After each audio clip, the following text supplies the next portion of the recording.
आणि नवीन वर्षाच्या पहिल्याच दिवशी पुण्यातल्या श्रीमंत दगडूशेठ हलवाई गणपती मंदिरात दर्शनासाठी भाविकांनी मोठी गर्दी केली आहे।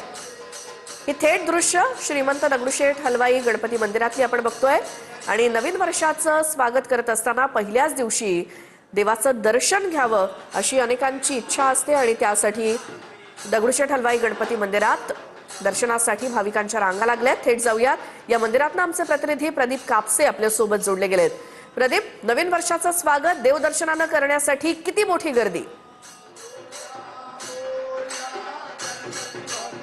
पाहतोय की दगडूशेठ हलवाई गणपती मंदिरामध्ये ही भक्तांची गर्दी जी आहे ती पाहायला मिळते। पुण्यातलं दगडूशेठ हलवाई गणपती मंदिर हे खरं तर प्रत्येक भक्तांसाठी हा आकर्षणाचं केंद्रबिंदू आहे, भक्तीचं केंद्रबिंदू ओळखलं जातं। आणि नवीन वर्षाची सुरुवात करत असताना आपण पाहतोय की दगडूशेठ हलवाई गणपती मंदिरामध्ये ही भक्तांची गर्दी पाहायला मिळते।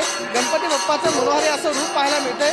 नवीन वर्षाची सुरुवात करत असताना गणपती बाप्पाच्या चरणावरती मस्तक टेकवावं आणि तीच ऊर्जा प्रेरणा घेऊन आयुष्यभराचा पुढच्या वर्षीचा प्रवास करावा ही भावना भक्तांची असताना आपण पाहतोय की त्यासाठी दगडूशेठ हलवाई गणपती मंदिरामध्ये जवळपास अर्धा किलोमीटर पर्यंत भक्तांच्या रांगा ज्या आहेत ते लागलेल्या पाहायला मिळतात। आलेला प्रत्येक भक्त आस्थेनं गणपती बाप्पाच्या चरणावरती मस्तक टेकवताना पाहायला मिळतोय। मागच्या वर्षी झालेला चुका टाळून नवीन वर्षाची चांगली सुरुवात व्हावी ती भावना प्रत्येकाची असताना आपण पाहतोय की नवीन वर्षाचं जगभरामध्ये जल्लोषात स्वागत केलं जातंय। पुण्यामध्ये सुद्धा नवीन वर्षाचा आपण पाहतो की उत्साह पाहायला मिळतो आणि सकाळपासून भक्तांची गर्दी जी आहे ती दगडूशेठ हलवाई गणपती मंदिरामध्ये झालेलं आहे। दगडूशेठ हलवाई गणपती मंदिराचं खास आकर्षण म्हणजे सजावट असते आणि आपण पाहतोय की यावर्षी सुद्धा मंदिराला आकर्षक अशा धन्यवाद या सगळ्या दर्शनासाठी। TV9 मराठीच्या प्रेक्षकांना घर बसल्या नवीन वर्षाची सुरुवात दगडूशेठ हलवाईच्या दर्शनानं आणि हे दृश्य